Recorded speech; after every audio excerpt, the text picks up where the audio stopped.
In the construction of this book, did you enjoy it? Oh, I was having a ball. Yep.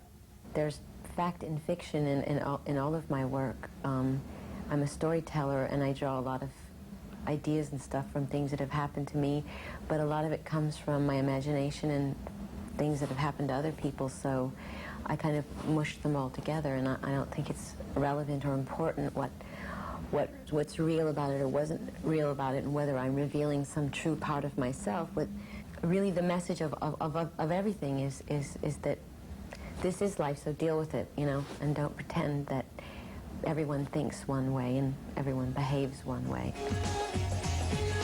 If you were to relate yourself to any mythological character, what ones speak to you? I forget her name.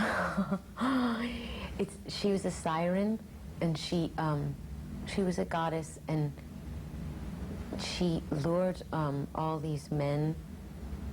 She lured them into her home, basically, and they all thought they were going to be there for a good time and everything, and she turned them into pigs.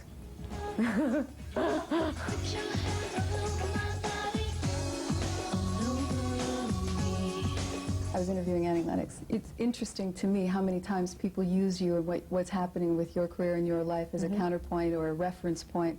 Comes up a lot. Right. Annie said, would you like to know what she said? Yeah. She said, well, she wanted power, and isn't that what everybody wants?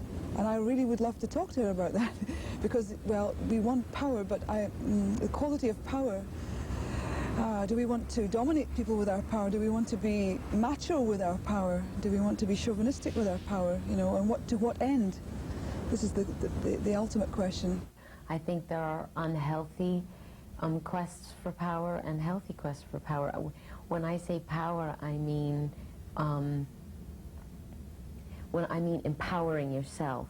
I mean, you know, finding your place in life and having distinction in the world, because I believe that a person without distinction is a person without power. It really means finding your voice. Everybody's on this earth for a reason, and it really is to find out what that reason is, because once you find that out, you have power, whether it's within yourself and your soul or over thousands of people. It's, you know, it could be small or large. It could be healthy or unhealthy. There were a lot of things that were interesting to me in the book, but one of them was the quotation where you said that you think you have a dick in your brain, you don't need one between your legs. Right. So what does that mean to you, so that I can understand what that's all about? Well, you know, it's basically, it's refuting the idea that, you know, a lot of people say, oh, you have penis envy or whatever, you just wish you had a dick, and my answer is, I do. It's in my brain, because if a dick stands for masculinity and being aggressive and having balls or whatever, then it's all a state of mind anyways. You don't need the physical apparatus.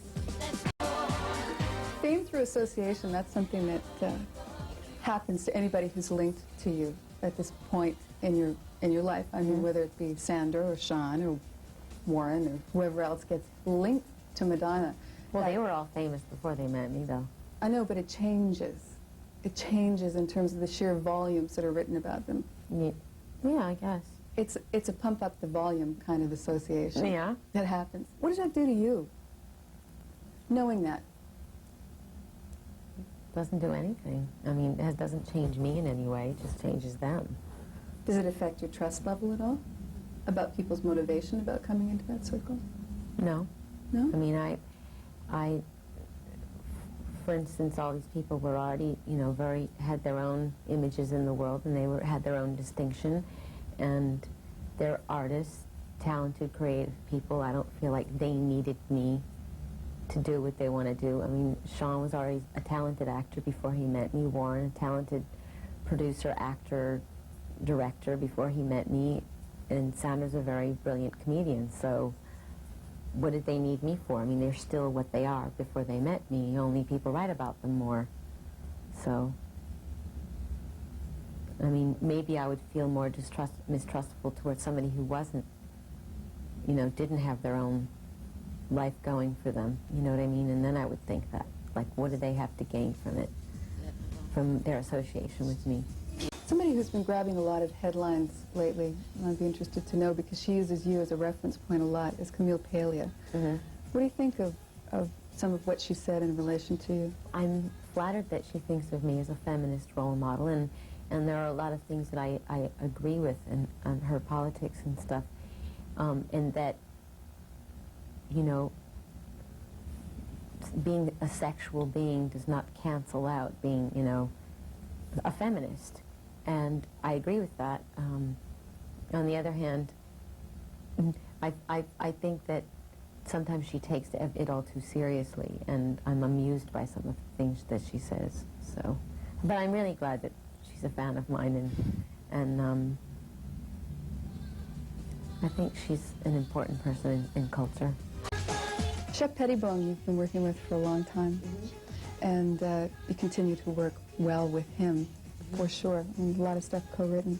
Is there a place where you just want to only work with the people that you have established relationship with now? And it's not like I don't want to work with somebody new because I have to get to learn to trust them all over again because I don't know what they're going to want from me, but I do like to find a group of people to work with, whether that's a photographer like Stephen Meisel or Shep that I write with, or even the people that do my hair and makeup. I mean, you get a relationship going with these people, and if it works, and so you just want to keep going. I mean, that's why,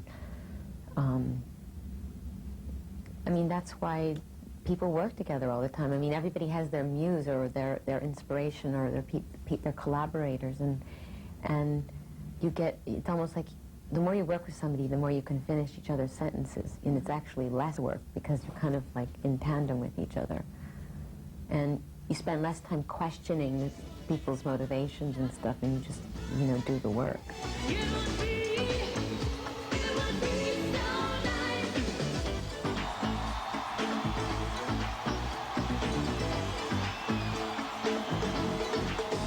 It was interesting talking to Vince Patterson. What constitutes a good choreographer from your point of view? I think the most important thing is just having a unified vision of what stylistically. I mean, there's so many. For me, it's what makes anybody good to work with, whether that's a songwriter or a movie director. I mean, you kind of have to dig the same things. You know, if he was really into a style of dancing that I didn't like, we probably wouldn't have gotten along so well. But Vince kind of runs the gamut. I mean, he really likes classical ballet. He likes street dancing. He loves a kind of really stylized dancing that you'd see in like West Side Story, for instance. You know what I mean? And down to very free, open, interpretive dancing.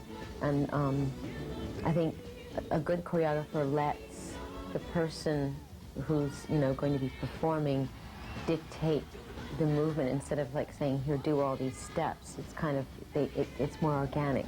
It's like, what do you, when we first started working together, we would just turn music on and just dance in the room freestyle and like figure out what it is, you know, this person feels comfortable doing, what looks natural. So it's good to start off that way, and I think that's why we hit it off and worked so well for that particular tour.